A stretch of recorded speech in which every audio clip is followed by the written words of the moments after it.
So here's a cool drill. Notice where the two machines are.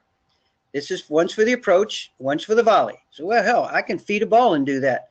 Exactly. But you will not be able to get their balance and their timing as quickly because the ball is not flying away. Their head stops. So you can see after this gentleman hits, he is working on recovery, going backwards.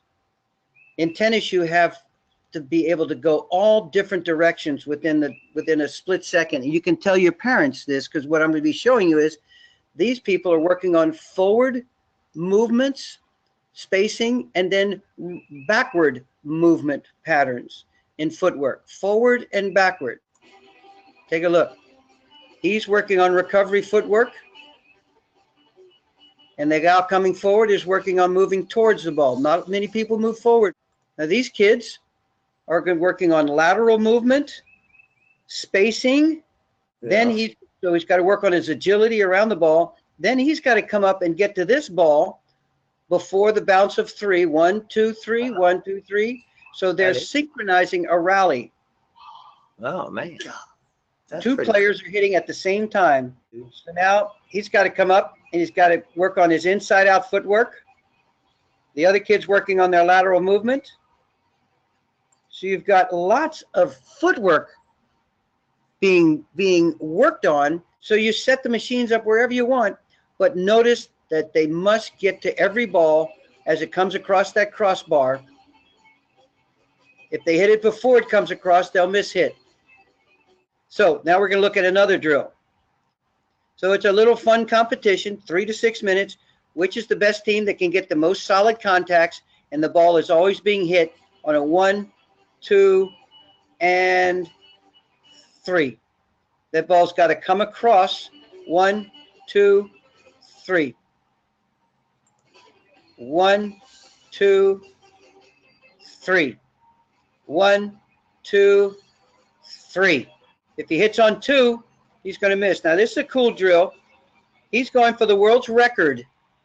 These two, so you got 3 people playing. He's trying to see how many balls he can get to in a row, hit solidly, and the world's record is 22. And so he's competing, and they are working on lateral footwork. He is working on speed, agility, and anticipation, meaning where is that next ball going to be? He has got to react with his eyes, and nothing else is going to help him. So now he runs all the way over here. He's got to get to this one on 3. He makes it. Now he's got to turn, and he's got to find the next ball and get to that ball on 3. 1, 2. Did he make it? Yes. This one is 3 machines.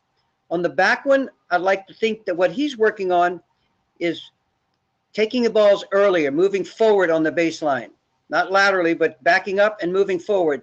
Nadal was really almost back to the fence for a while, and now their coaches have moved him up to say, "Come move up forward, take it sooner, take it sooner." That's what this would drill. These two are working on lateral footwork movement. They're how to cover the baseline and move quickly and get in position for balance. She is working on her volley footwork to be quick and shorten up her stroke and be able to work on her agility around the machine, okay? And I'm out there doing nothing, just coaching. But when I say switch, watch what's going to happen. Now everybody she has got to fly back and get to that ball. That's like a lob over her head, and it's going to bounce. And that's going to be the 1, 2, and she is only thinking about, I've got to get back there before that ball passes the crossbar on 3. I got to be waiting for it. And this has got the same problem. I've got to get up here on 3 before that ball comes across the bar. I've got to get all the way up there and make a perfect volley. This person did it. I can't see whether she did it or not, but I can tell you one thing. The machine is driving her to get back there, to not let her teammates down.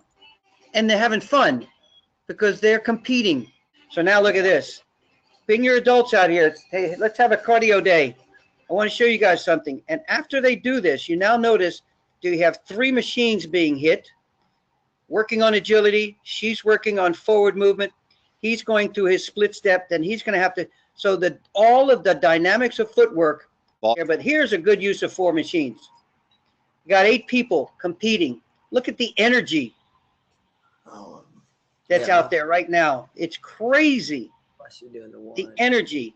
And they're not bored. I can trust me, they're not bored. What are these team on the right? They are keeping score. They had better be hitting solid. The team on the left, they are keeping score. They've got to get back and keep their score. And if they let each other down, it's teamwork. Nobody's letting each other down. There's so much more to it than I ever dreamed. So that's great. Yeah. Well, us too. But now that we're all dreamers, we'll be doing this together. So what's in reverse, we're going to talk a little bit more. It stops head shifting for 17 different shots. Approach shots, ground strokes, volleys, top spin, open stance, closed stance. It saves you hundreds of balls of feeding a week, thousands of dollars, used as a feeder. It's scientific. It's just not a gimmick. You got to know how to use it. It does feed perfectly balls so people can go home and practice. Perfect for practicing at home. So we want you to sell them and make money selling them, and make more money because students are going to come back and take more lessons if they practice between lessons.